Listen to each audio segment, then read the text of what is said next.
हाँ तो मेरे तारों और सितारों, मैं आपका आरडी आ गया हूं एक नई वीडियो में। आज का टॉपिक है पाइथागोरियन ट्रिपलेट।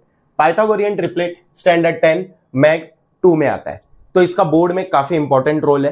तो सबसे पहले समझ लो कि पाइथागोरियन ट्रिपलेट मतलब क्या। पाइथागोरियन ट्रिपलेट मतलब Pythagoras theorem, the square of hypotenuse is equal to the sum of square of remaining side. Okay, तो सबसे पहले state whether the following is a Pythagorean triplet और right angle triangle.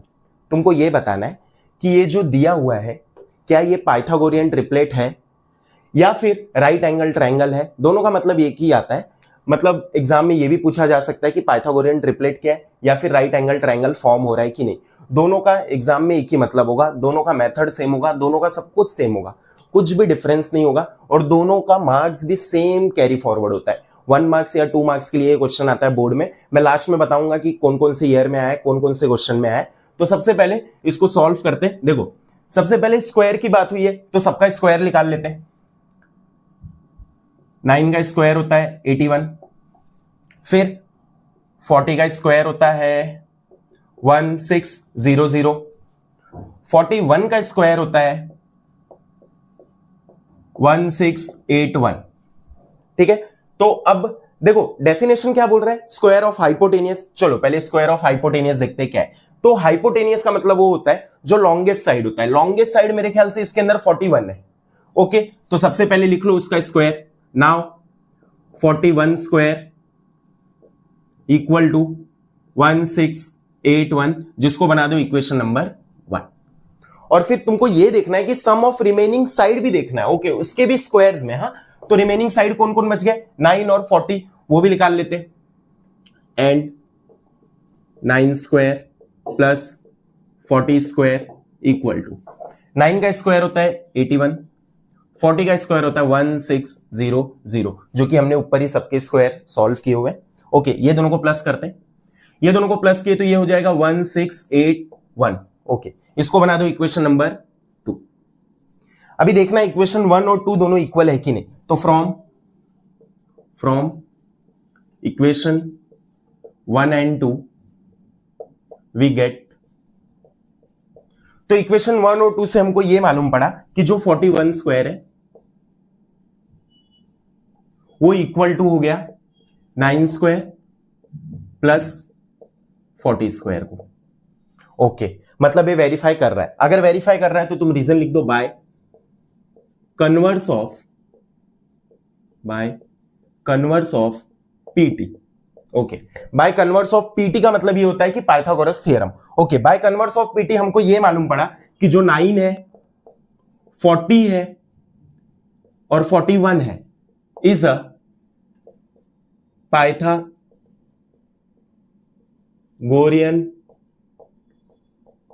Triplet. Okay, तो इसी तरह question number 1 solve हो गया। Same to same हमको क्वेश्चन नंबर 2 भी सॉल्व करना है। तो चलो क्वेश्चन नंबर 1 जैसा सबके स्क्वायर निकाल लेते हैं। 4 का स्क्वायर होता है 16, 9 का स्क्वायर होता है 81 और 12 का स्क्वायर होता है 144। ठीक है, तो सेम टू सेम हमको करना है। नाउ सबसे पहले हाइपोटेनियस स्क्वायर, तो इसके अंदर लॉन्गेस्ट साइड कौन है, 12 है, उसका स्क्वायर लिख दो। 12 स्क्वायर होता है 144, जो कि बन गया इक्वेशन नंबर 1। ठीक है, दूसरा sum of square of remaining side. Okay, remaining side के स्क्वायर लिख देते। 4 square plus 9 square equal to 4 का स्क्वायर होता है 16, 9 का स्क्वायर होता है 81।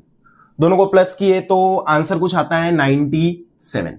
इसको बना दो इक्वेशन नंबर 2। अभी फ्रॉम इक्वेशन 1 एंड 2 तुमको ये देखना है कि क्या दोनों इक्वल हुए। तो देख लेते एक बार। From equation 1 and 2 we gate.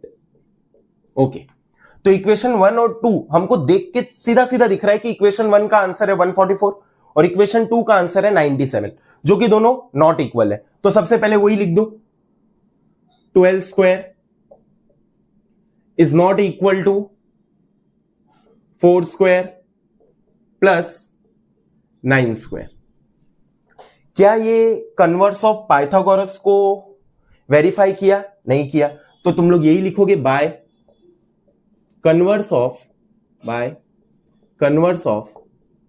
Pythagoras theorem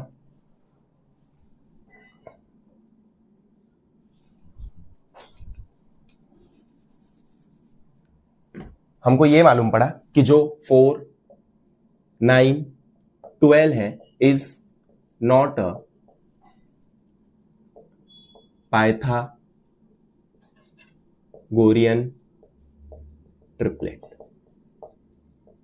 okay, तो इसी तरह हम लोग ने दोनों क्वेश्चन सॉल्व कर लिया। तो पहला वाला क्वेश्चन है पाइथागोरियन ट्रिपलेट है, दूसरा वाला क्वेश्चन है पाइथागोरियन ट्रिपलेट नहीं है। तो वापस से एक बार रिवीजन ले लेता हूं मैं।